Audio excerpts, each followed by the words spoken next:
বেরিয়ে পড়বো, কিন্তু কেন বৌদি, সব ঠিক আছে?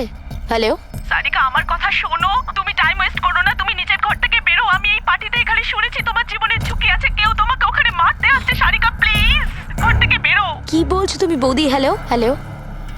ওই লোকটা যেই হোক ও তোমার লেফট সাইড দিয়ে আসবে, আমিও পুলিশ নিয়ে আসছি ওখানে। প্লিজ প্লিজ তুমি টাইম ওয়েস্ট করো না, ঘর থেকে বেরিয়ে পড়ো। হ্যাঁ হ্যাঁ, কিন্তু বৌদি, হ্যালো।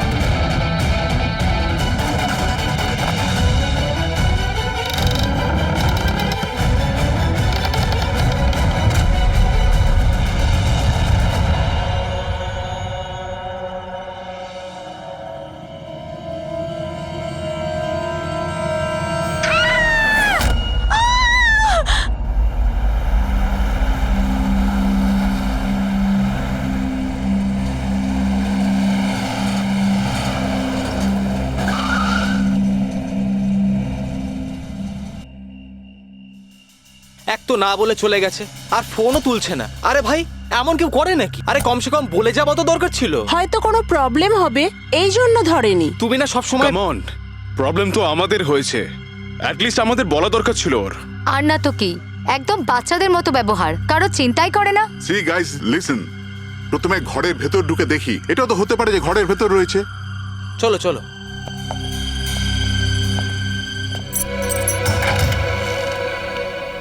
এখানে তো অন্ধকার কেন? আমি আলো জ্বালাচ্ছি।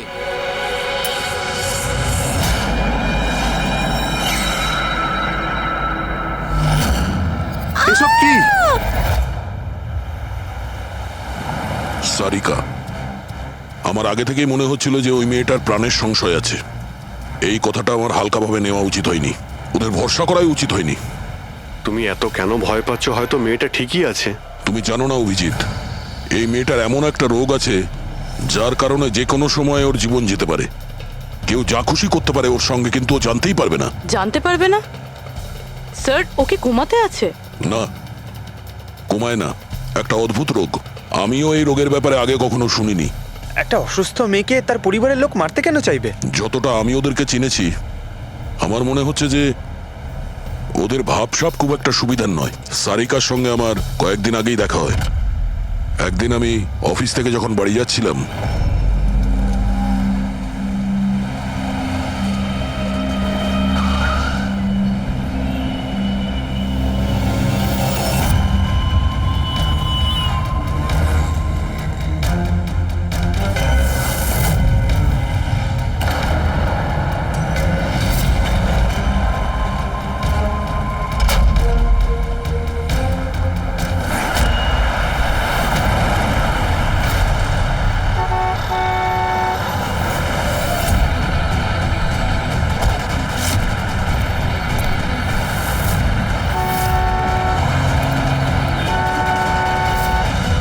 এই! দাঁড়াও!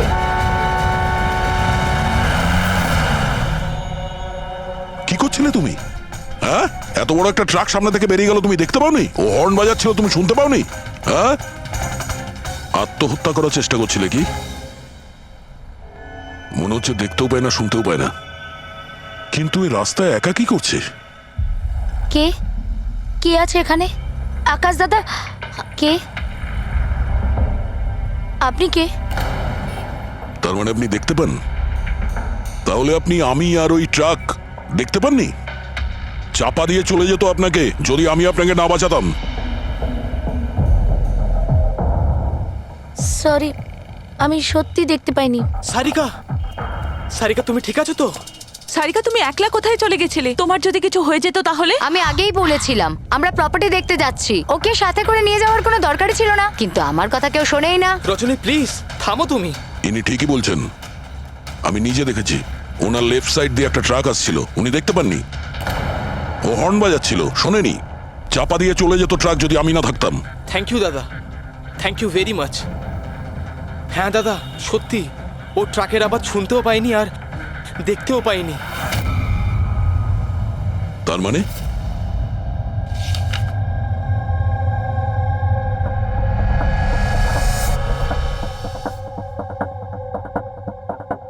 এইসব আপনি মানে আপনার শুধু জিনিস আর সবার এই এই ডান দিকটা নজরে আসে না, শুধু বাঁ দিকটা নজরে আসে। হ্যাঁ স্যার। তার মানে এই মুহূর্তে আমি আপনার সামনে আছি, আপনি আমার অর্ধেকটা দেখতে পাচ্ছেন, আমার এই ডান দিকটা আপনি দেখতে পাচ্ছেন না? না স্যার, দেখতে পাই না। আমার যত কাছে কেউ থাকুক না কেন, যদি সে আমার বাঁ দিকে দাঁড়িয়ে থাকে তাহলে না আমি তাকে শুনতে পাই আর না দেখতে পাই স্যার। আমার এই সমস্যাটা রয়েছে স্যার, হেমিস্পেশাল নেগলেক্ট। এই রোগের কারণের জন্য স্যার আমার মাথা লেফট সাইড রেজিস্টার করতে পারে না স্যার, শুধুমাত্র ডান দিকটাই বুঝতে পারি আমি স্যার। সেই জন্য আপনি এইসব পেন্টিংস, এই লোকজন সবার ডান দিকটাই দেখতে পাই আমি স্যার। তাহলে এই এই অসুখের কোনো ট্রিটমেন্ট নিশ্চয়ই আছে। আর আপনারা আপনারা ওনাকে রাস্তায় যেতে দিলেন কি করে? আপনারা তো জানতেন যে ওনার সঙ্গে কি হচ্ছে, তারপরেও যদি কিছু হয়ে যেত ওনার। স্যার আপনি বলুন স্যার, ওর তো নিজের বুদ্ধি ব্যবহার করার দরকার ছিল। ওর কি দরকার ছিল রাস্তায় একা যাবার? আর এ কোনো ছোট বাচ্চা নাকি যে 24 ঘন্টা ওকে নজরে রাখতে হবে? ইনফ্যাক্ট আমরা এর জন্য একটা বেবি সিটার রেখে নিই যে 24 ঘন্টা ওর দিকে নজর রাখবে। এখন এসব বলে কি হবে? হ্যাঁ, ভুল আমাদের হয়েছে, এটা তোমরা মানো আর না মানো আমি মানি। Sir, I am so sorry sir. Sir এই ভুল আর দ্বিতীয়বার আর হবে না। সারিকা আমার ছোট বোন, আর এর খেয়াল রাখার আমার দায়িত্ব স্যার। কারেক্ট। এরপর থেকে এরকম কোনোদিন হবে না। আর তাছাড়া এখন তোমার ওষুধ খাওয়ার সময় হয়েছে না, চল ওষুধ খাবে। স্যার এটা তো খুবই ভয়ঙ্কর রোগ। যদি কেউ ওর লেফট সাইডে সোজাসুজি অ্যাটাক করে তাও ও বুঝতে পারবে না। এক্স্যাক্টলি, এই ব্যাপারটাতেই আমার ভয়। এক তো এই অসুখ, তার উপরে কোটি টাকার সম্পত্তির একলা ওয়ারিশও। সারিকার মা বাবা একটা অ্যাক্সিডেন্টে মারা গেছে, সারিকা বেঁচে গেছে, কিন্তু ওর এই হেমিস্পেশাল নেকলেট অসুখ হয়ে গেছে। ওর আশেপাশেও দেখভাল করার জন্য তো অনেক লোক আছে, কিন্তু তার মধ্যে জানি না কতজন আছে যারা সৎভাবে ওর ওর ভালো চায়। এরকম কেন মনে হচ্ছে তোমার? অভিজিৎ, ওই উইল অনুযায়ী সারিকার পরে পুরো সম্পত্তি এই আত্মীয়দেরই পাওয়ার কথা, আর আমার প্রথম থেকেই এদেরকে খুব একটা ভালো লাগছে না। আর এই কিছুদিন আগে আমি ওর বার্থডে পার্টিতে গেছিলাম। চলো সারিকা, এবার কেকটা কাটো।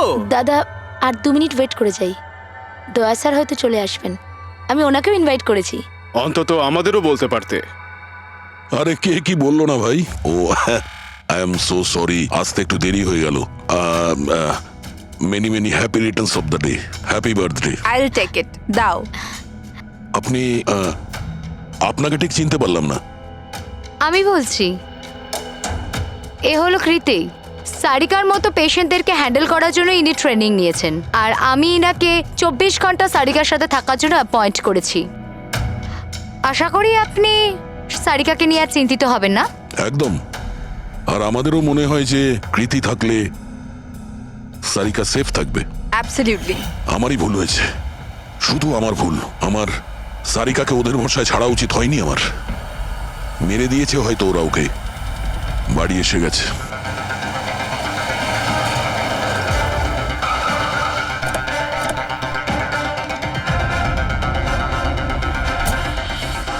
কোথায় ও? হ্যাঁ, কি করেছো তোমরা ওর সাথে? স্যার আমরা তো জানি না কি হয়েছে, আমরা তো কিছুই করিনি স্যার। এক মিনিট, কি হয়েছে কি এখানে? স্যার ড্রয়িং রুমের অবস্থা দেখে আমরা এতটাই ভয় পেয়ে গেছি যে আমরা ভিতরে যাইনি। আগে এটা বলো, সারিকা কোথায়? স্যার আমরা কিচ্ছু জানি না, আমরা কিচ্ছু দেখিনি স্যার। আমরা এইসব দেখে ঘাবড়ে গিয়েছিলাম আর সোজা আপনাকে ফোন করেছিলাম। ঠিক আছে, আমরা দেখে নিচ্ছি। পঙ্কজ, এদের সবার স্টেটমেন্ট রেকর্ড করো, আর কাউকে ভিতরে আসতে দেবে না।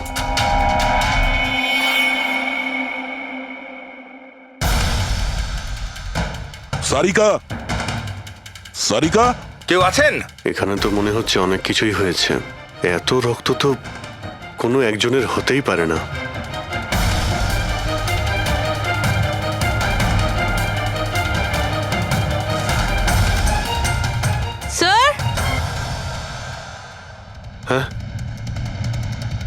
এই দেখুন, কেউ লুটপাট করার জন্য ঢুকেছিল, কিন্তু টাকা নিয়ে বেরোতে পারেনি। যেই ওকে বাধা দেওয়ার চেষ্টা করেছিল তার উপরেই আক্রমণ করে। স্যার, লাশ! সারিকা?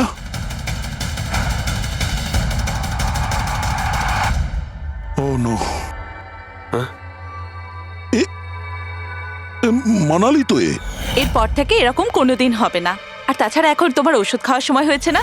সারিকার ছোট বৌদি, জয়ন্তর স্ত্রী। তাহলে ও কোথায় আছে?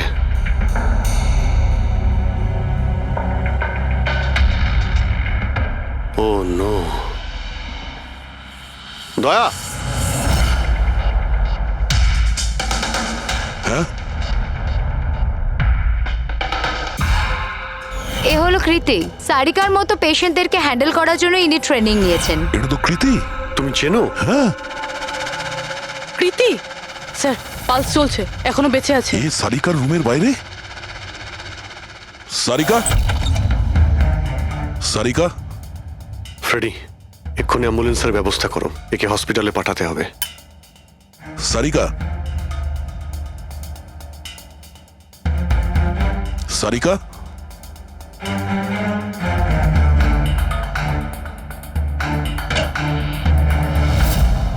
সারিকা? সারিকা? অভিজিৎ? এই, না না না না না, কিছু নেই, কিছু নেই। Relax, আমরা relax. সিআইডি থেকে। এসো, রিল্যাক্স, বাইরে রিল্যাক্স, এসো, বাইরে এসো, বাইরে এসো। রবি, এসো। সাবধানে। তুমি ঠিক আছো তো? বসো, এখানে বসো। থ্যাংক গড একে পাওয়া গেছে। তুমি ঠিক আছো? সবাইকে মেরে দিয়েছে, সবাইকে মেরে দিয়েছে স্যার। এক মিনিট, এক মিনিট। কে করেছে এসব? কে ছিল সে? দয়া স্যার, কি হয়েছিল? স্যার সবাইকে মেরে দিয়েছে স্যার, কে? মেরে দিয়েছে, কে? কে মেরেছে? মেরে দিয়েছে স্যার। আমার মনে হয় এক্ষুনি একে হসপিটালে পাঠানো উচিত, ওর মানসিক অবস্থা ঠিক নেই। ওটাই ঠিক হবে, মনে হচ্ছে শক পেয়েছে। রবি, তোলো একে। ওঠো, ওঠো। আমার সাথে এসো।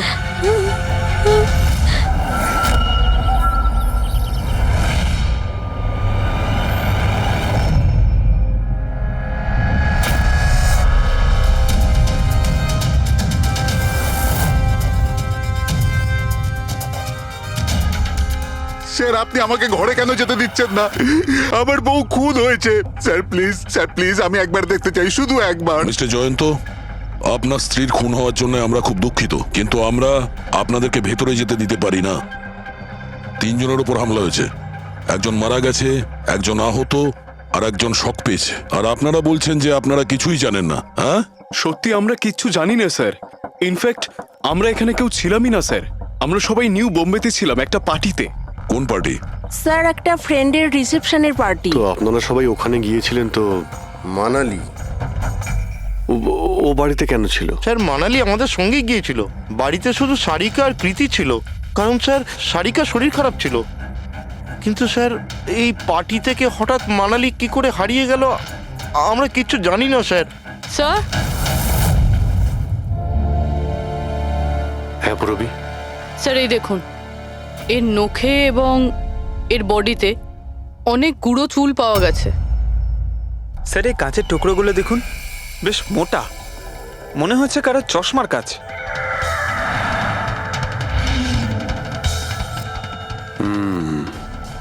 চশমারই মনে হচ্ছে। রেখে দাও সাবধানে। এই টেনে নিয়ে যাওয়ার চিহ্নের সঙ্গে রক্তের ফোঁটা।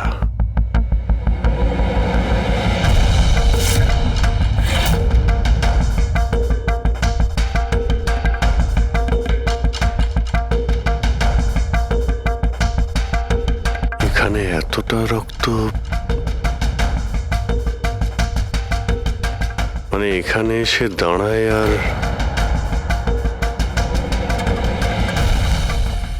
বাইকের চাকার দাগ। কেউ আহত অবস্থায় এখানে আসে আর বাইকে উঠে এখান থেকে বেরিয়ে যায়। আচ্ছা একটা কথা বলুন তো, আপনাদের মধ্যে বাইক কার কাছে আছে? বাইক? না স্যার বাইক তো কারুর কাছে নেই, আমাদের সবার কাছে নিজের পার্সোনাল গাড়ি আছে স্যার। এই বাড়িতে টোটাল 5টা কার আছে স্যার। কিন্তু অভিজিৎ, এটা কেন জিজ্ঞাসা করছো? কারণ কেউ খুবই আহত অবস্থায় বাইকে উঠে এখান থেকে চলে গেছে, আর আমার পুরো বিশ্বাস যে খুনি সেই। আই থিঙ্ক এর জবাব সারিকাই দিতে পারবে। ওর জ্ঞানটা একবার ফিরে আসুক। বাই দ্য ওয়ে, আপনাদের মধ্যে কি কারো চোট বা আঘাত লেগেছিল? আঘাত আমাদের? স্যার, আপনার কথার মানে কি? আমাদের কেন চোট লাগবে? আপনারা আমাদেরকে সন্দেহ করছেন? যতক্ষণ এই কেসটা সলভ না হবে আমরা সবার উপরেই সন্দেহ করব। আর আপনারা যদি আমাদের সঙ্গে সহযোগিতা না করেন তাহলে আমাদের সন্দেহ আরো বেড়ে যাবে। হ্যাঁ, তাই প্লিজ কোঅপারেট।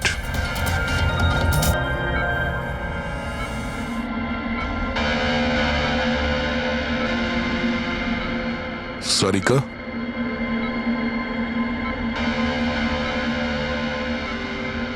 আচ্ছা, তুমি কি ঠিক আছো? অভিজিৎ, সারিকা, দয়া স্যার। তুমি ঠিক আছো? স্যার, মানালি বৌদি আর কৃতি স্যার। কৃতি ঠিক আছে, কিন্তু মানালি মারা গেছে। সামলে কৃতি।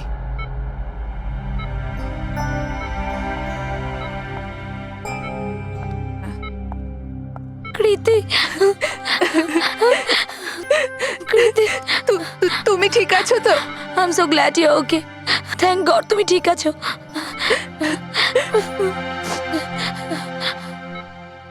আচ্ছা, কাল এক্স্যাক্টলি কি হয়েছিল তুমি বলতে পারবে?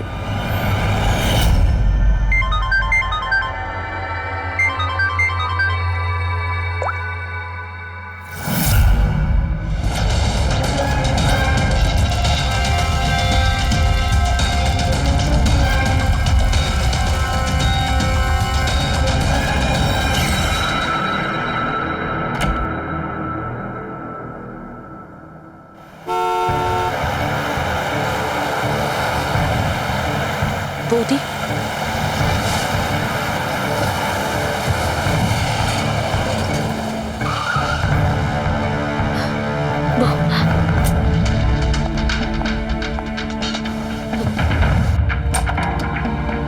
সারিকা,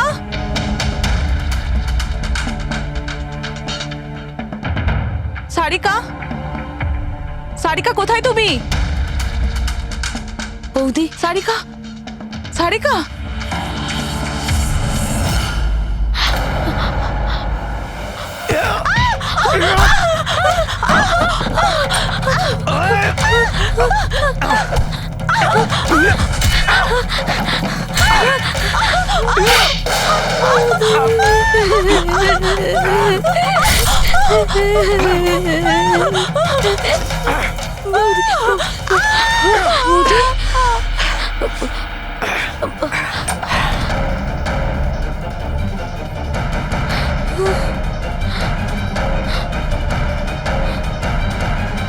কৃতি, কৃতি, কৃতি।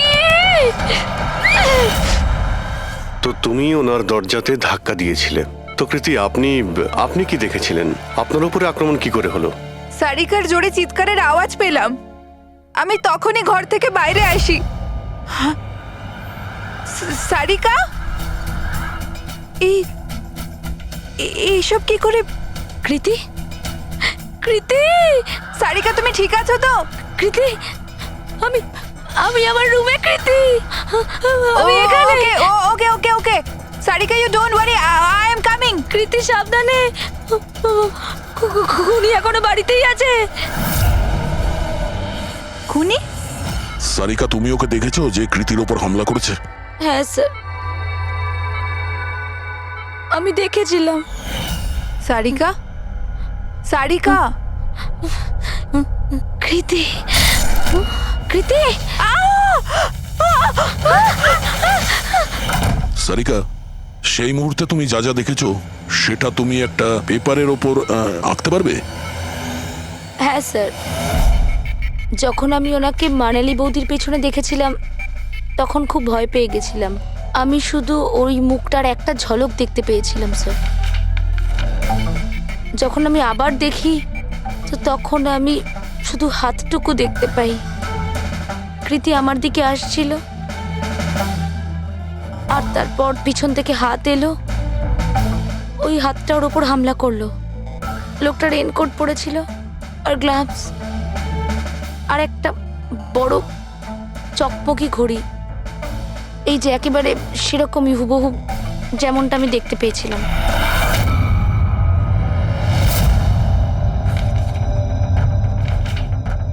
আই হোপ এই অর্ধেক ছবিগুলো দিয়ে আপনারা কিছু উপকার পেয়ে যাবেন হয়তো। চিন্তা করো না, এই অসম্পূর্ণ ছবিটা আমরা কমপ্লিট করব। ফেডরিক, মনোহরের কাছে এই পেন্টিং গুলো নিয়ে যাও আর বলো যে এই স্কেচ যেন কমপ্লিট করে। Sarika, thank you so much. আপনি যেতে পারেন, টায়ার্ড হয়ে গেছেন হয়তো। চলো সারিকা।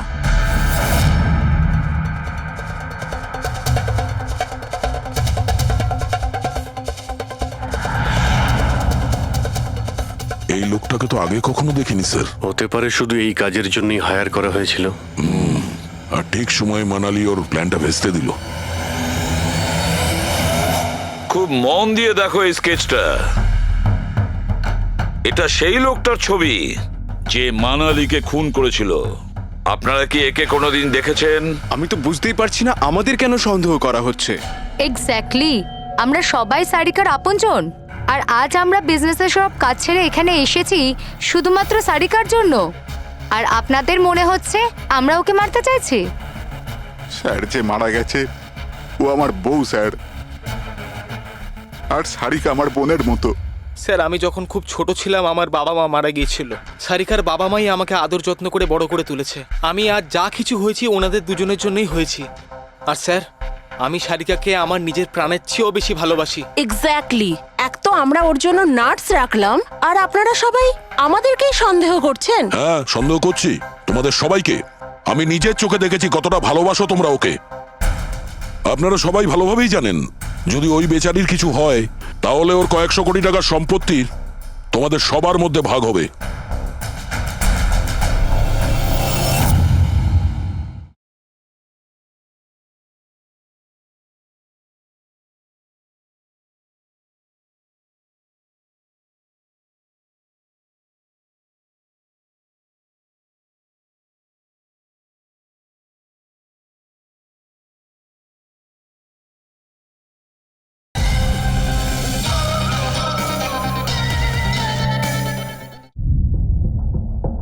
ওকে বাড়িতে রেখে তোমরা সবাই পার্টিতে গিয়েছিলে। ওখানে মালিনী কোনো কথা শুনেছিল যে কোনো খুনি ওকে মারতে চলেছে। মালিনী কাউকে কিছু না বলেই নিজে ওকে সাবধান করে আর চলে যায় সেখানে যেখানে খুনি মানালিকে মেরে ফেলে। আর যদিও পার্টিতে এই কথাটা শুনে থাকে তাহলে আপনাদের মধ্যে কেউ হবে? কেউ না? ঠিক আছে, তোমরা এখন যেতে পারো, কিন্তু একটা কথা ভালো করে মনে রাখবে, আমাদের কড়া নজর থাকবে তোমাদের উপরে। অভিজিৎ, দয়া, ও বলছিল মানালি ওকে ফোন করেছিল যে মানালি পুলিশ নিয়ে ওর বাড়িতে পৌঁছচ্ছে। এক্স্যাক্টলি স্যার, কিন্তু ও না আমাদের সঙ্গে কন্ট্যাক্ট করেছে না পুলিশের সঙ্গে। হতে পারে কেউ ওর পিছু নিয়েছিল, তাই হয়তো ভয় পেয়ে গিয়েছিল। একটা কাজ করি আমরা, পঙ্কজ, পুরবী, ওই পার্টিতে যে কয়জন লোক এসেছিল ওদের প্রত্যেকের নাম আর ফোন নাম্বার বের করো আর খোঁজ নাও ওই রাতে মানালির বাড়ির আশেপাশে ওদের মধ্যে কার ফোন অ্যাক্টিভ ছিল।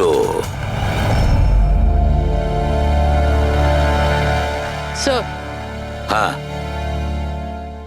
স্যার, ওই রাতে ওখানে 250 লোক ছিল, কিন্তু স্যার একজন হচ্ছে ঈশান।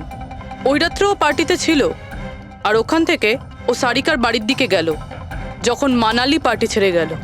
আর ফোন ওখানেই বন্ধ হয়ে যায় ওদের বাড়িতে। স্যার আর একটা আজব ঘটনা ঘটেছে। মানালি সেই রাতে ওই বাড়িতে ফোন করেইনি, বরং সেখান থেকে ব্যান্ড্রায় গিয়েছিল, কোয়াড্রাম, আর তারপর থেকে ফোনটা সুইচ অফ। মানালির সেল ফোন তোর কাছেই ছিল ওই ক্রাইম সিনে?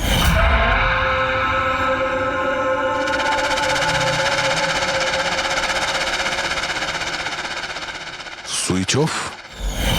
আচ্ছা, এমনটা নয় তো যে ওই ফোনটা আসলে ঈশানের ফোন, ভুল করে ওখানে পড়ে গিয়েছিল? মানে ঈশান সেই রাতে সারিকা ভিলা এসেছিল। ডাকো ওই ঈশানকে বিউরোতে। স্যার আমি করেছিটা কি? আমাকে এখানে কেন ডাকা হয়েছে? ঈশান, একটু আপনার চশমাটা খুলবেন? চশমা? স্যার এটা তো উইদাউট নাম্বারের চশমা, এটা তো আমি রেগুলার পড়ি না। ডক্টর সালুকের কাছে নিয়ে যাও এটা। স্যার আমাকে এটা তো বলুন আমি করেছিটা কি?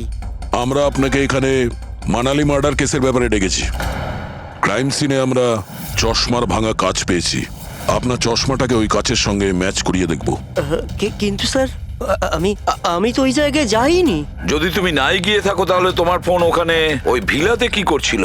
আর মানালির ফোন তোমার বাড়িতে মান্দ্রাতে কিভাবে পৌঁছলো? ওই স্যার পার্টিতে আমাদের ফোন এক্সচেঞ্জ হয়ে গেছিল, কারণ আমাদের ফোন দুটো এক। কি হলো মানালি ম্যাডাম, আপনাকে চিন্তিত মনে হচ্ছে? চিন্তিত আমি? না তো, আসলে আমি ওই জয়ন্ত আর আকাশকে খুঁজছিলাম। আপনি ওদের কোথাও দেখেছেন? হ্যাঁ, ওরা দুজন ভেতরেই হবে। আসলে কি হয়েছে, এত চেঁচামেচি আর এই ডিস্কোতে আমি কিছু বুঝেই উঠতে পারছি না। আপনি প্লিজ আমাকে একটু হেল্প করে দেবেন ওদের খুঁজে পেতে? আমি ওদের ভেতর থেকে আপনার কাছে পাঠাচ্ছি।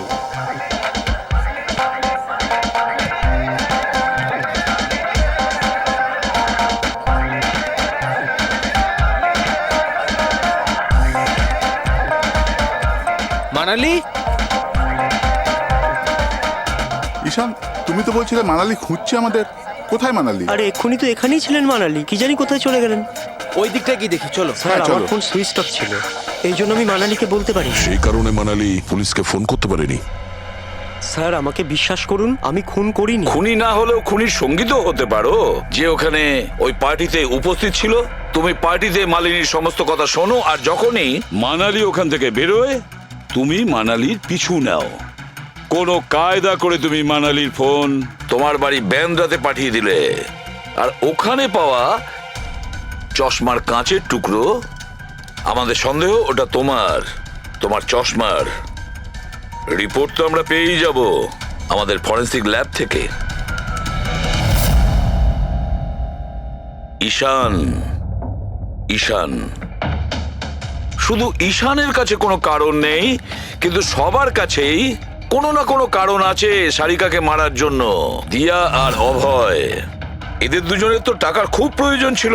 হতে পারে এরা দুজন করেছে, আর এদের প্রত্যেকের কাছে একটাই অজুহাত আছে যে ওরা রিসেপশনের পার্টিতে ছিল। স্যার এরা সবাই ওই রিসেপশন পার্টিতে প্রেজেন্ট ছিল, কিন্তু কোনো একজন খুনিকে ফোন করে সারিকা ভিলায় যেতে বলেছিল লেফট দিয়ে, যাতে সারিকা কিছু বুঝতে না পারে। তারপর সারিকাকে মারবে, কৃতিকে মারবে, আর সবাই ভাববে দেখে যেন মনে হয় চুরি করার উদ্দেশ্যে খুনটা হয়েছে। আর এই সব কিছুই মালিনী শুনে ফেলে। তারপর ননদকে বাঁচানোর জন্য ও বাড়ি ফিরে আসে, কিন্তু ও সেখানে খুন হয়। কিন্তু মারা যাওয়ার আগে ও খুনিকে আহত করেছিল। খুনি যাওয়ার সময় কৃতির উপরে হামলা করে, লুটের মাল আর ননদকে ফেলে তারপরে সে বাইকে করে পালিয়ে যায়। শুধু একবার এই খুনির ব্যাপারে কিছু যদি জানতে পারি না, কিছু, তাহলে ধরে নাও মাস্টার মাইন্ড আমাদের হাতে। স্যার খুনির বাইকের টায়ারের চিহ্ন, আশেপাশে পড়ে থাকা রক্তের ফোঁটা সব চেক করেছি, কিন্তু কিচ্ছু জানতে পারিনি। স্যার মনে হয় যে খুনির কোনো পাস্ট রেকর্ড নেই। এর মানে হলো খুনি কোনো পেশাদার অপরাধী নয়। স্যার মানালির জামা কাপড় থেকে আর নখ থেকে যে চুলগুলো পাওয়া গেছে, সালুমকে স্যার সেটা টেস্ট করছে, হয়তো কিছু পাওয়া যাবে।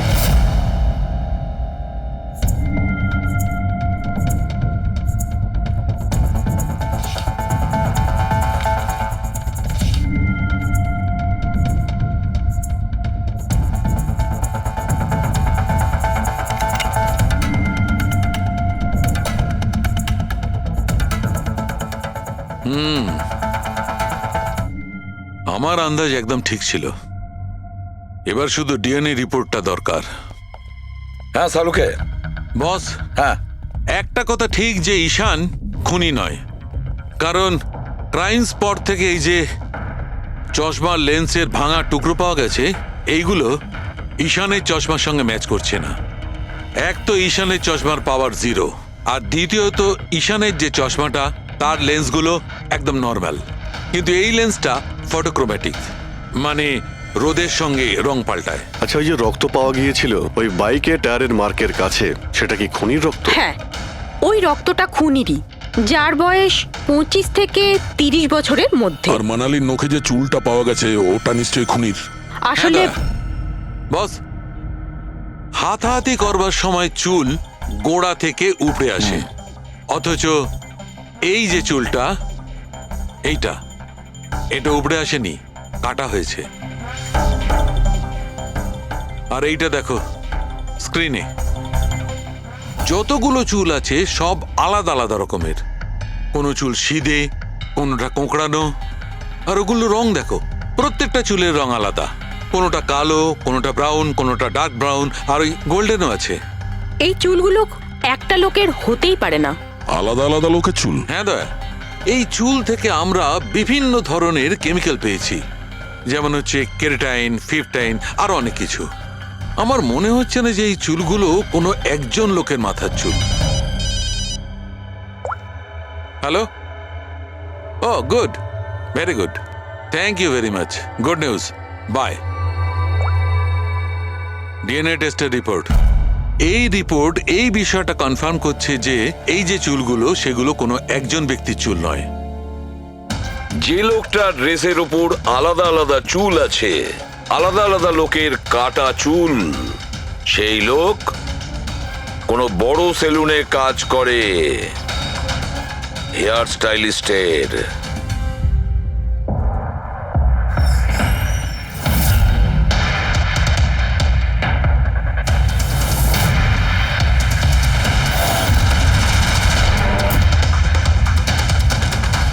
স্যার, এ তো বিমল, আমাদের স্পায়ের স্টার হেয়ার স্টাইলিস্ট। স্যার, এখানে যেই আসুক না কেন সবাই ওর কাছেই হেয়ার স্টাইল করতে চাইতো।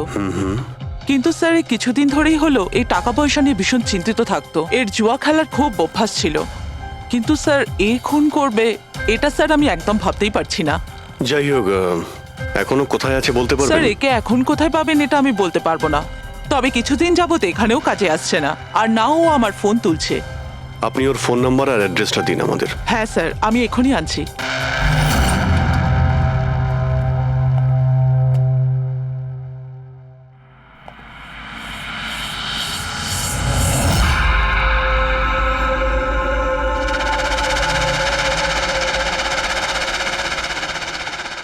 ও নো, এ তো গেছে। বিষ খেয়েছে। এখানে আঘাত লেগেছে, আর এই কাঁধেও নখের চিহ্ন। মানে এই হলো সেই যে মানালিকে খুন করেছে। দেখো কিছু পাওয়া যায় কিনা।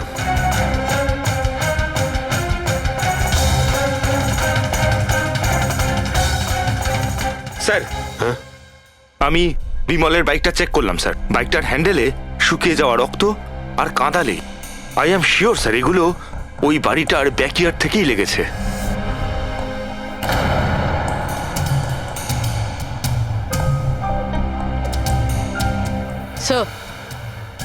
স্যার, এই ভেঙে যাওয়া চশমা আর এই রেনকোট পেয়েছি।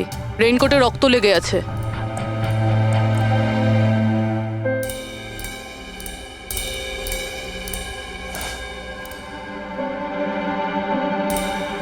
এই দেখতে পাচ্ছ,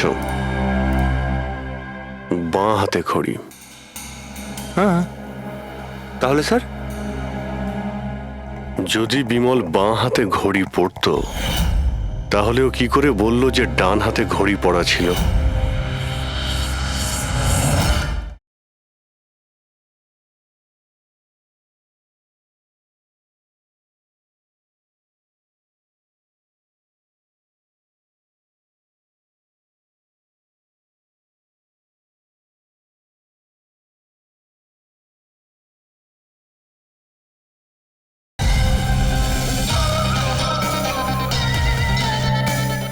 ওই রাতে পার্টিতে মানালি কেউ সারিকাকে খুন করবে সেই আলোচনা শুনে ফেলে, আর তখন মানালি ঈশানের কাছে সাহায্য চায়। ওকে বলে যে জয়ন্ত আর আকাশকে ওখানে পাঠিয়ে দিতে। এর মানে আকাশ আর জয়ন্ত দুজনেই নির্দোষ। বাকি রইল এই তিনজন, রজনী, অভয় আর দিয়া। ওই খুনের মাস্টারমাইন্ড এই তিনজনের মধ্যেই কেউ হবে। আচ্ছা স্যার, ওই কলের অন্যদিকে কে ছিল? স্যার ওই বিমল হতে পারে। না স্যার, আমি বিমলের ফোন রেকর্ড চেক করেছি। ওই রাত্রে ওদের মধ্যে কেউই বিমলকে ফোন করেনি। তাহলে অপর প্রান্তে কে ছিল সেদিন? ল্যান্ডলাইন? আচ্ছা, ওদের বাড়ির ল্যান্ডলাইন ফোন? হ্যাঁ, হতে পারে। ফ্রেডি, পঙ্কজ, একটু খোঁজ নিয়ে দেখো তো 11টার আশেপাশে ওদের ল্যান্ডলাইনে কেউ ফোন করেছিল কিনা। ওই মেয়েটার কথা অনুযায়ী খুনি ডান হাতে ঘড়ি পড়েছিল, যেখানে বিমল বাঁ হাতে ঘড়ি পড়েছিল। আরও এটাও বলেছিল যে খুনি যে রেনকোট পরেছিল সেটা ব্লু কালারের ছিল, কিন্তু আমরা বিমলের বাড়ি থেকে যে রেনকোট পেয়েছি সেটা কালো ছিল। হতে পারে সারিকা কিছু ভুল করেছিল, ঠিকমতো দেখতে পাইনিও। স্যার, স্যার ওই রাতে 11:30টার সময় ওই বাড়িতে কেউ ফোন করেছিল। কে ফোন করেছিল? আপনারা সত্যি বলছেন এই সব কিছুর পেছনে আমার নিজের লোকের হাত আছে? একটু অপেক্ষা করুন, সব জানতে পারবেন। স্যার, আপনারা আবার কেন খোঁজ খবর নিচ্ছেন? একবার তো খোঁজ খবর নিয়েছেন। সেদিন প্রমাণ একত্রিত করার জন্য আর আজ কেস ক্লোজ করার জন্য। আপনি একটু অপেক্ষা করুন, এখনই সবকিছু জানতে পেরে যাবেন। স্যার, পেয়ে গেছি। কিন্তু এটা তো সেই রেনকোটটাই যেটা ওই খুনি পড়েছিল। এখানে কি করে এলো? বলছি, তুমি বলেছিলে যে মানালি তোমাকে দৌড়ে এইখানে বাঁচাতে এসেছিল। কারণ ও ওখানে পার্টিতে শুনেছিল যে কেউ তোমাকে খুন করতে চায়। কিন্তু সে খুনি ছিল না, সেই ছিল যে এই পুরো প্ল্যানটা করেছিল। আর যার সঙ্গে ওর ফোনে কথা হয় সেও কিন্তু খুনি নয়, অন্য কেউ ছিল। সেই সময় এই বাড়িতেই সে তোমার সঙ্গে উপস্থিত ছিল। বাড়িতে? ওই সময় আমার সাথে কৃতি, কারেক্ট? এটা পুরো প্ল্যান ছিল। খুনি কাজ ভেঙে বাড়ির ভেতরে ঢোকে, কিন্তু গন্ডগোল তখন হলো যখন ও মানালিকে মারল সারিকা ভেবে। মানালি তো মারা গেল, কিন্তু মরার আগেও খুনিকে এতটাই আহত করে দিয়েছিল যে খুনি এখানে সারিকাকে মারার জন্য দাঁড়ায়নি, পালিয়ে গেছে। স্যার, স্যার এক মিনিট, যদি খুনি পালিয়ে গেল তাহলে কৃতিকে কে মারলো? কারণ সারিকা নিজের চোখে কৃতির উপর হামলা হতে দেখেছে। হ্যাঁ, আমি দেখেছিলাম। ওই হাতটা এলো আর ও কৃতির উপর হামলা করেছিল। হামলা তো হয়েছে, কিন্তু করলোটা কে?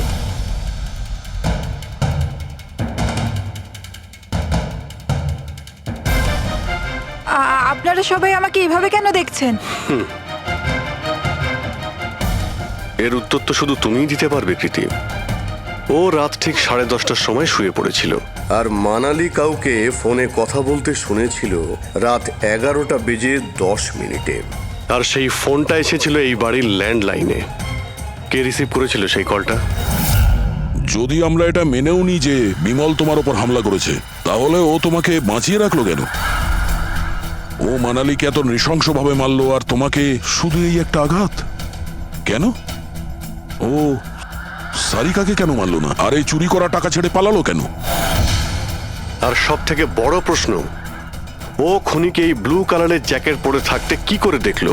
কি করে দেখলো সেই ঘড়িটা যা বিমল লেফট হ্যান্ডে পড়তো, রাইট হ্যান্ডে নয়?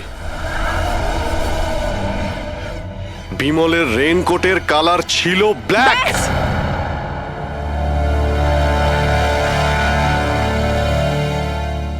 ঠিক চিনেছেন আপনারা। ওই হামলা আমি নিজেই করেছিলাম।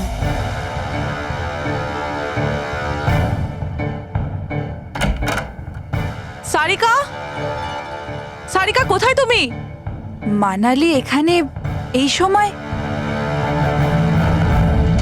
সারিকা,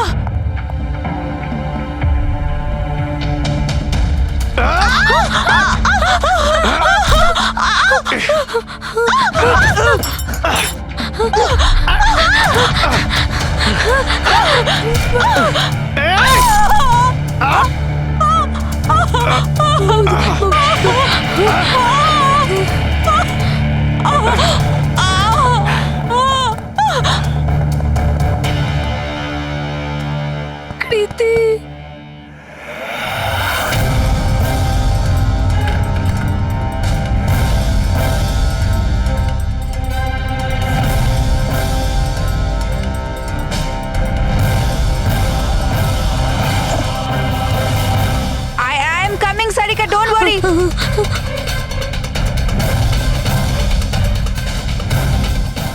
কৃতি,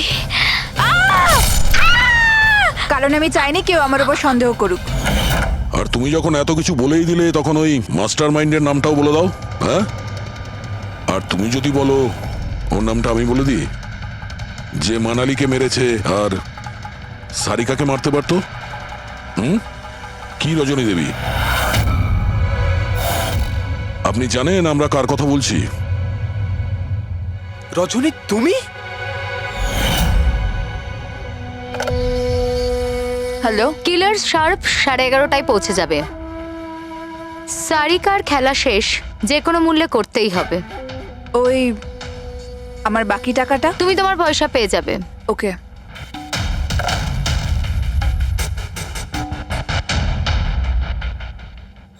রজনী, তোমার জন্য আমি আমার বউকে... আমার পয়সার দরকার ছিল। সারিকার বেবি সিটিং করতে করতে আমি হাঁপিয়ে উঠেছিলাম। আর এইসব তোমার জন্য হয়েছে আকাশ। তোমার জন্য আমরা সবাই সারিকার আয়া হয়েছিলাম। আমাকে আমার জীবন যাপন করতে হতো আগের মতো। এই জন্য আমি প্ল্যান করেছিলাম আর কৃতিকে বাড়িতে নিয়ে এসেছিলাম। পার্টিতে যাওয়াও আগে থেকেই ঠিক ছিল, যাতে আমি সময় পাই প্ল্যান করার। সব ঠিক চলছিল, শুধু বিমলের ব্যাপারে একটু ভুল হয়ে গেল। না হলে... এত কিছু হয়ে যাওয়ার পরেও দেখছি তোমার কোনো অনুতাপ নেই, বরং নিজের প্ল্যান নিয়ে গর্ব করছো। তুমি অনেক সময় পাবে নিজের প্ল্যানের ভুল ত্রুটি ধরার, কারণ তোমার এই বাকি জীবন এবার তোমাকে জেলের মধ্যে বসেই কাটাতে হবে।